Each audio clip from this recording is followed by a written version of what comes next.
Alright guys, back with another non-car related DIY video today. Sorry about that. I'm in the middle of moving and fixing a lot of things. Anyways, my Hunter XCORE sprinkler controller has been acting up on me for the last couple years. I've been just neglecting to fix it. All I've been doing is manually activating my sprinklers, turning the valves manually right there and letting them run for a couple minutes. But now, since I'm selling the house, I gotta actually fix this thing. So it looks like the LCD, there's something wrong with it. So what I'm gonna do today is I'm gonna take this whole thing off the wall, bring it inside, put it on a table, and then take apart the board to see what's the issue.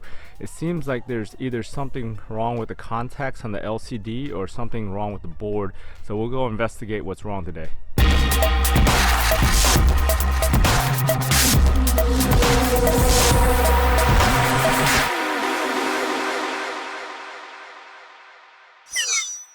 Alright, so in order to take this thing apart, what we're going to do is pop this lower panel off. Once you take that off, just put that off to the side. And there's actually some mounting screws down here that you want to take apart. You can't take this thing out without removing the whole box off the wall because the access screws are behind the panel here. So yeah, you got to take this whole box off. So what we're going to do is just remove these two screws at the bottom here. Luckily the top screws are just slide-in holes.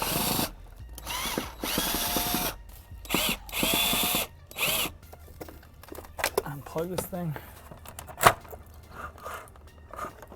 Come right out. What you want to do is unplug the wires and just keep note of which wires you took off and on. Mine's pretty easy because it's only got the two channels, the front and the rear of the house, and the power wire. And the sensor wire over here for the rain sensor. So I'll just go ahead and unscrew all these and take these out right now.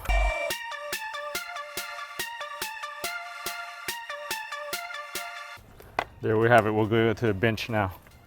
So we're inside on the bench now. So what we're going to do is take apart these 4 screws that hold the panel off.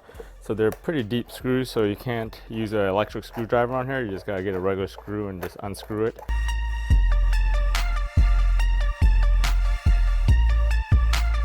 You want to take the power transformer screws off. Before I tested transformer and everything, and the transformer actually was working fine. I was getting power, 24 volt AC to them, and I also jumped these straight to the solenoids and they activated the solenoids. So the transformer wasn't the issue in my case. So now we got the board apart and we'll take a closer look now at it. Here's the inside of the board, and the first thing you'll notice is the capacitors have some kind of film or some kind of fluid that's been flowing out of them that's also dried up and on the board. I've seen this online on some photos and videos of other people's boards. I'm not sure if it's just some kind of protective coating that was on here that ended up melting because it's in an outdoor environment, but we'll see if those are causing any kind of issues here as far as capacitor leaking, getting messed up on the board. But what I want to do is unscrew all these screws and kind of pop this panel off and see what the LCD is doing on the other side.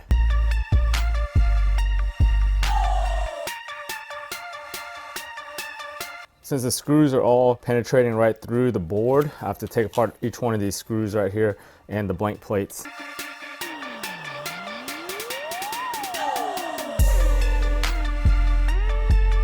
So I got all the screws out, put these off to the side a little bit, and I got to punch out these 4 blank plates that they have in here.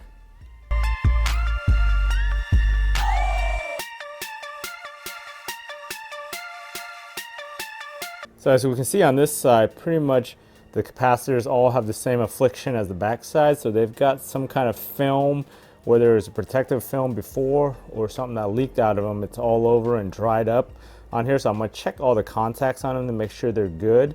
I'm gonna also check the LCD. This thing actually just sits on here peels off, and it just makes contact with the backboard here. Pretty simple, like just a compression fit on. Maybe that's loose and that's causing the LCDs to have problems. And maybe I also want to check, make sure the dial is making contact and these buttons are making contact.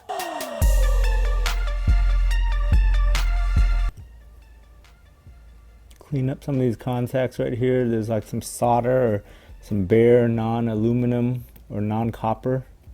I don't know if that's affecting the LCD any, but I just scrape it up just to give it better contact. Some of these capacitors look like they're corroded as far as the solder joints go, so maybe those are causing some issues too.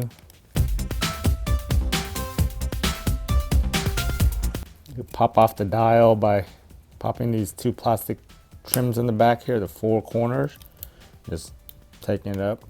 When you take the dial off, you'll notice this piece right here, and then also there's another piece right here that makes the contact as you turn it. So make sure all that stuff's in place. Contacts look pretty good here. They've got a nice grease film on them. Just want to put it all back together. And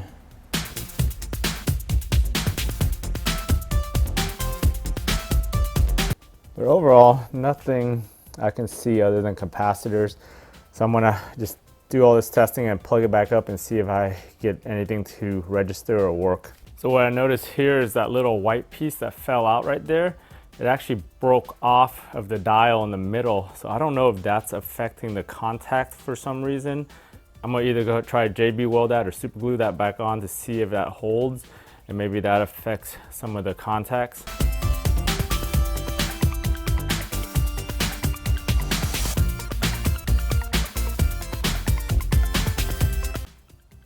I'll let that dry for a little bit and see what happens.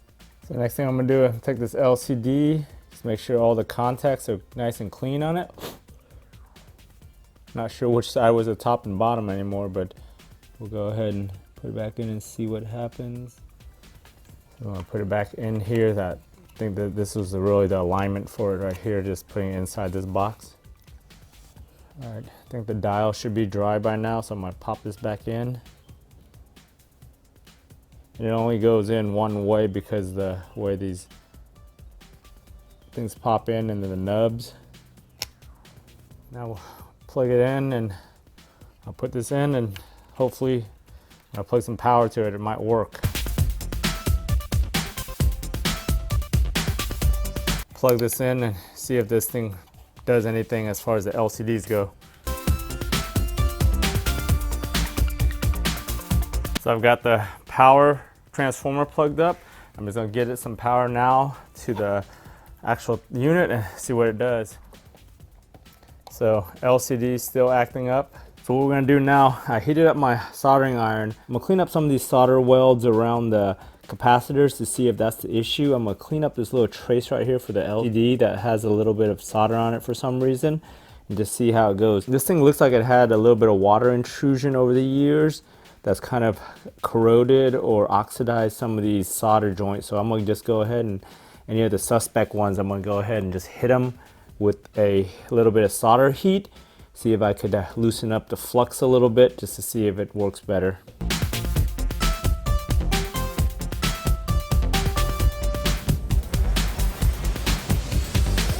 Some of these joints on the actual Samsung chip look kind of off too, so I'm just gonna go ahead and see if I can just clean up some of them a little bit. I might just get the air solder on this to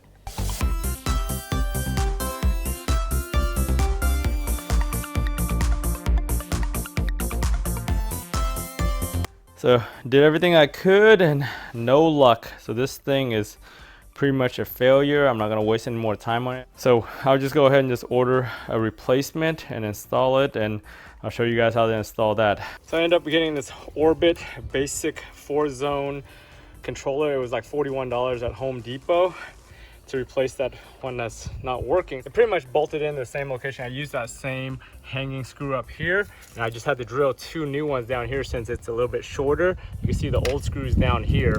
Anyway, I just put my conduit through. I'm gonna use the same exact wires because that's all you're gonna need. You got the white one with common, and then the 2 zones I have here. So I just set them on 1 and 2 over there. I already connected the rain gauge, which is right here. It just routes through, and it just makes a closed or open contact. And you just gotta make sure you turn the rain sensor on right here, and it should work. So I'm gonna plug this baby up and see if it works. So overall, the wiring on this new Orbit one is much easier than the previous one. Like I said earlier, I just plugged in the rain gauge, which doesn't matter which side it is, just plug it into 2 here. You got the 1 common wire and then 2 zones. And these have these little compression things, which is much easier than the screws on that other one I had.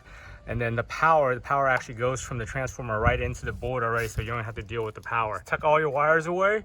This thing has a nice easy door. Just fold it down, snaps right in, pull the backup battery power, and then just plug this thing into your outlet on your outside, and you should be ready to program.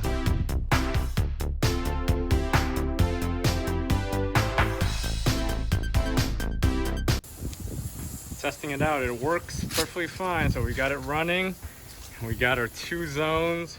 So I'm just running the test right now. This thing is pretty user-friendly and intuitive. I mean, all you have to do is just turn the dial to whatever you want, set the time, set the date, and it's good to go. Much easier and more user-friendly than the XCORE. Hopefully this one lasts. It has a 6-year warranty. If you guys found this video useful or found value in it, please subscribe to your channel. I know this is not my usual content, but once in a while I like to do some DIY repairs around the house. Thanks for watching, guys.